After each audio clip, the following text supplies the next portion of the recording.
Thank you all for being here today. And I want to start by acknowledging the leaders from Pennsylvania who've shown real courage on our health system. Representative David Rowe, Senator Judy Ward, Senator Kristen Phillips Hill, Senator Michelle Brooks, Representative Robert Ledbetter, Representative Natalie Mihalik, Representative Jesse Topper, and Representative Jake Blanta. I'm grateful for your leadership and for the chance to be here in the State House as we launch our Take Back Your Health tour. We're here today because of the existential crisis in American health. Americans pay 2 to 3 times what Europeans pay for, our peer nations pay for healthcare, and yet we have the worst results in the worst outcomes in the developed world.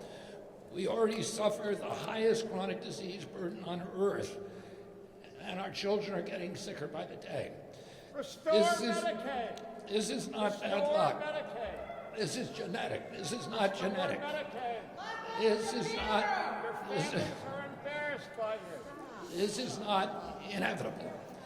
It's the result of decades of bad policy choices that have transformed America's once exemplary healthcare system into a sick care system driven by perverse incentives that reward every participant, doctors, hospitals, pharmaceutical companies, and insurers with more money for keeping us sick than they can make from getting us better or from preventing disease.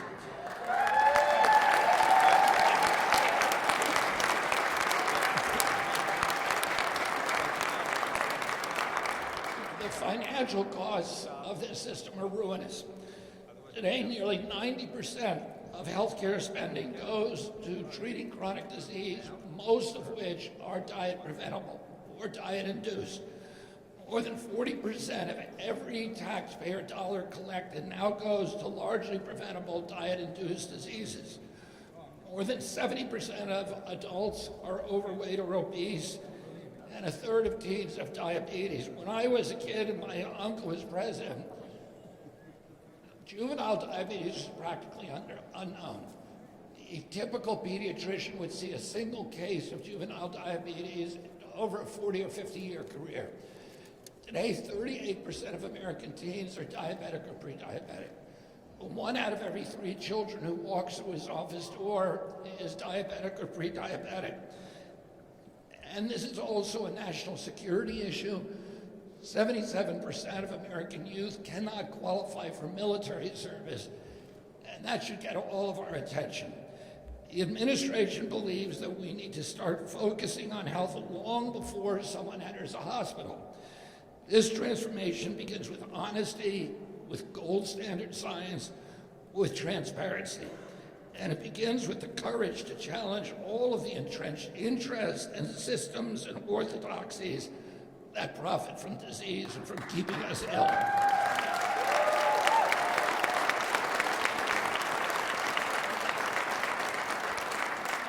President Trump is alarmed that we're hollowing out the American middle class and America's global leadership with both the disastrous costs of our healthcare system and its cataclysmic outcomes. Pharmaceutical and insurance companies are raking in profits while American families struggle to pay medical bills and children face demoralizing and expensive futures, struggling with crippling chronic diseases. A healthy child has 1,000 dreams. A sick child only has one. A majority of American children today are focused on just having a single day without pain, without suffering, without wrestling and struggling with chronic disease. President Trump wants to end the chronic disease epidemic and restore the American dream to the next generation of kids. In this cause, he is dismantling the old system and erecting a new one built on common sense, technological efficiency, prevention, and affordability.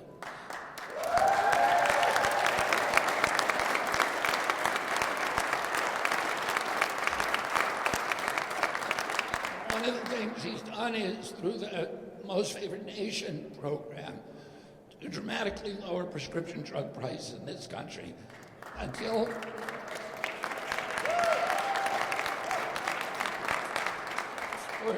30 years in this country, we've been paying the highest drug costs in the world. We developed the drugs here.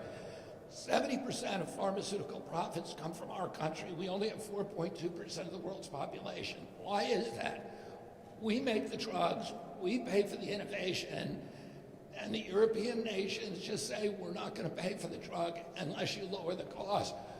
So at the beginning of this year, when I came into office, the cost of Ozempic was about $1,300 listed in this country, and it was $88 in London. And oftentimes we're paying 2, 3, 4, 5, 10 times what the Europeans pay. Every president in my lifetime has said that they're going to fix this problem. Nobody has succeeded. They've all struggled with it, and they found that it was intractable. And yet now we have agreements from 16 of the 17 top drug companies to lower their costs so Americans will be paying the lowest cost of any country in the world.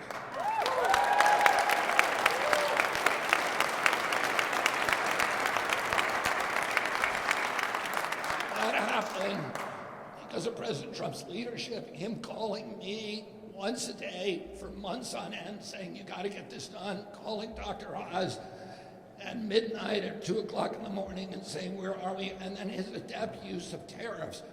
Because not only did we have to get the drug companies to lower their price, but we don't want to stop innovation. So we had to be able to make them make enough money, and the only way to do that was to get the European countries to raise their prices, which they did not want to do. But they now agreed to do that because of President Trump's adept use of tariffs.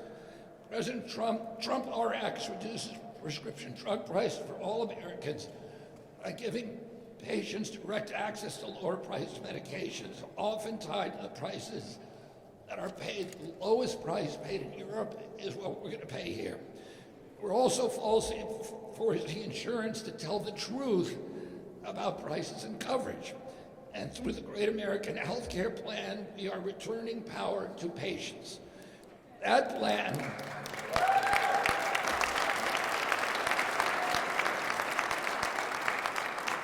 plan puts money into the hands of Americans so that they can choose their own insurance. It requires insurers to post their rates and coverage in plain English, and it requires any provider or insurer taking Medicaid or Medicare to disclose prices clearly and publicly. When people know the prices and control their own dollars, the marketplace itself drives efficiencies, lower costs, and better health care. During the transition, Cheryl and I were staying with Dr. Oz, and one day we got a visitor, the former Prime Minister of Australia.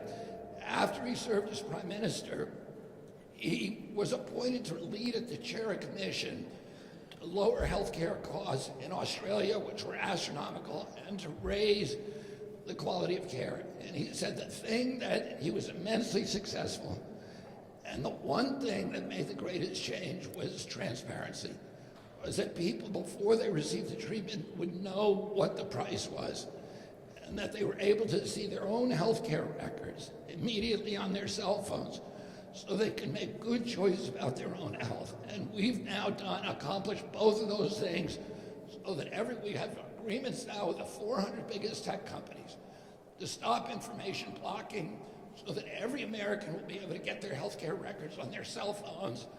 We're forcing insurance companies and hospitals to post their prices in advance. President Trump means to transform every American into the CEO of their own health.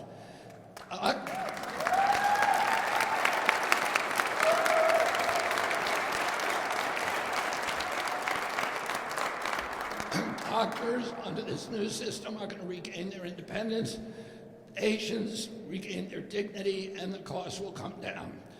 Let me be clear, we're never going to fix this country's healthcare system by changes in the ICD codes. We have to confront the root cause of disease. The United States leads the developed world in obesity, diabetes, fatty liver cancer, food allergies, autism, autoimmune disease, especially in children. When I was a boy, America had the healthiest children in the world. Today, we have the sickest. That's why the Trump administration is changing course.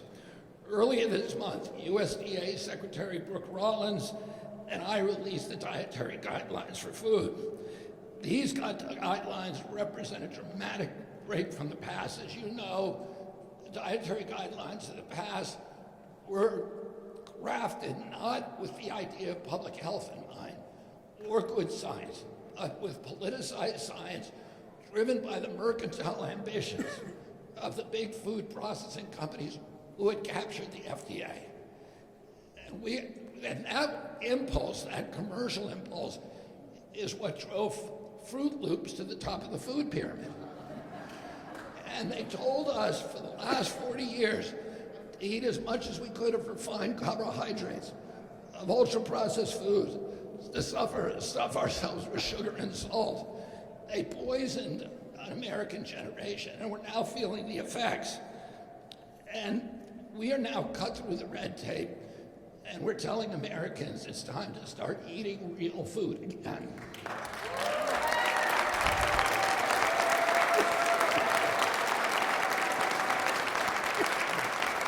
And these guidelines tell us what we ought to know. You ought to eat a lot of protein.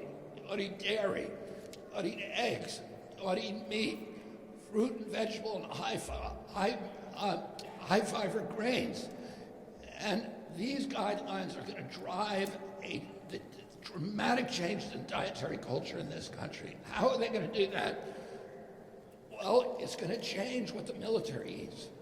It's going to change what we feed patients in the VA hospitals. It's going to change what we feed children in the school lunch programs. It's going to change. Brooke Rollins' agency gives out $405 million a day to food subsidies in this country, to programs like Head Start, to the WICS program, to school lunches, to the SNAP program, to the Indian tribal programs. And the food that they were getting reflects the dietary guidelines. They're getting processed food. Now they're not going to do that anymore. They're going to get real food, and it's going to drive changes in the marketplace. One of the things that we're doing is we are requiring that every outlet that accepts food stamps double the amount of real food that it sells in its facility. And this is going to change the marketplace, and it's going to make real food affordable for every American and accessible.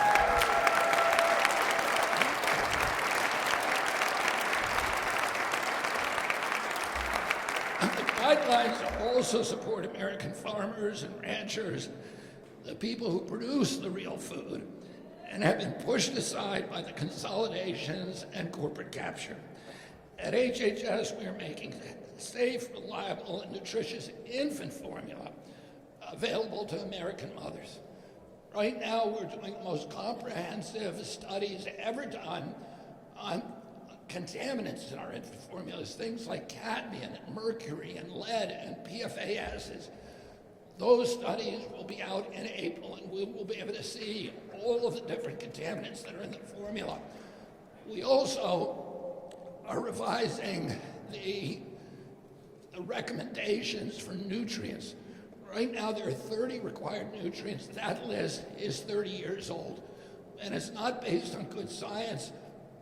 It's archaic science, and now we're changing that so that we're going to be regulating baby formula companies so they're giving you something that is as close to mother's milk as we could get.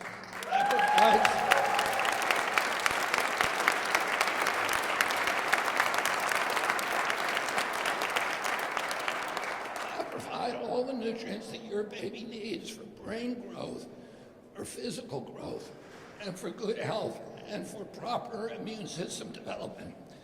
We're also getting rid of the food dyes. There are 9 food dyes. We're getting rid of all of them. We got rid of 3 last year.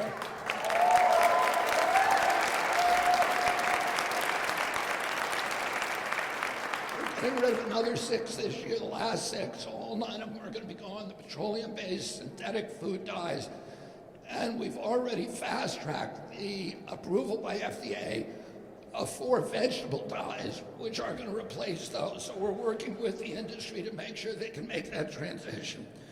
We're reforming school meal programs, and we're using technology and AI to identify fraud, waste, and abuse, and to cut red tape so that real cures and get to real people faster. The FDA is on track to approve a record number of breakthrough treatments. We are restoring gold standard science at NIH and directing research toward the root cause of disease. And we're confronting the over-medicalization of our children, and also we're confronting the issue of screen time. We're working across the country to reduce screen time by children, which is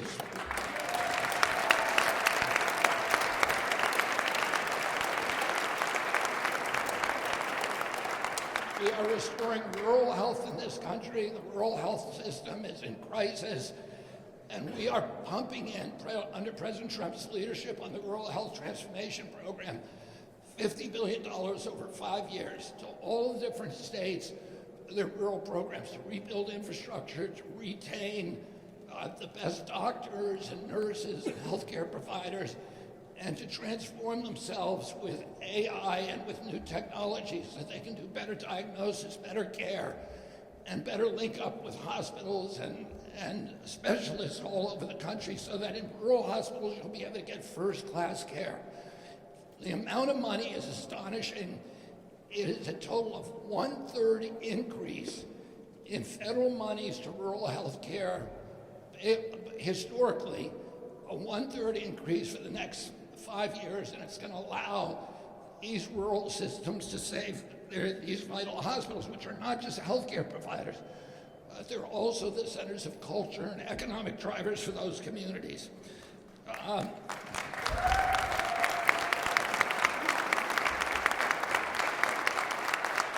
want to recognize Pennsylvania for doing your part. This state passed the Whole Milk Healthy Kids Act of 2025, putting nutrition back into school lunches, and you passed the Healthier Choices for SNAP, helping families access food that nourishes rather than harms. Those laws show what leadership looks like. This Take Back Your Health tour is about telling the truth and recognizing the extraordinary leadership of legislatures who are driving MAHA agenda state by state. And it's all about accountability. And it's about putting families, especially children, back at the center of American health care.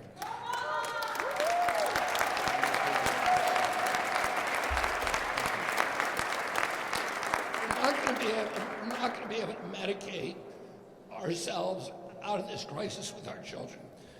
We can't subsidize sickness forever.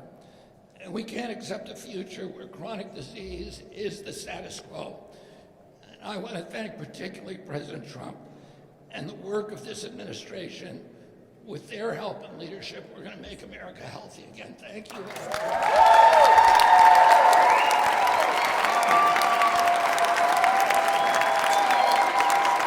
Hi, I'm Eric Finkenbinder from ABC 27. We're excited to announce the new ABC 27 News Plus app. Live stream newscasts or watch content on demand. This is different than the ABC 27 app on your smartphone. You can check this out at home, and it's very easy to use. With a Fire Stick, go to the home page, scroll down to search. From there, enter ABC 27. Move over to the apps, and there we are. Click the icon and install. It's just that easy.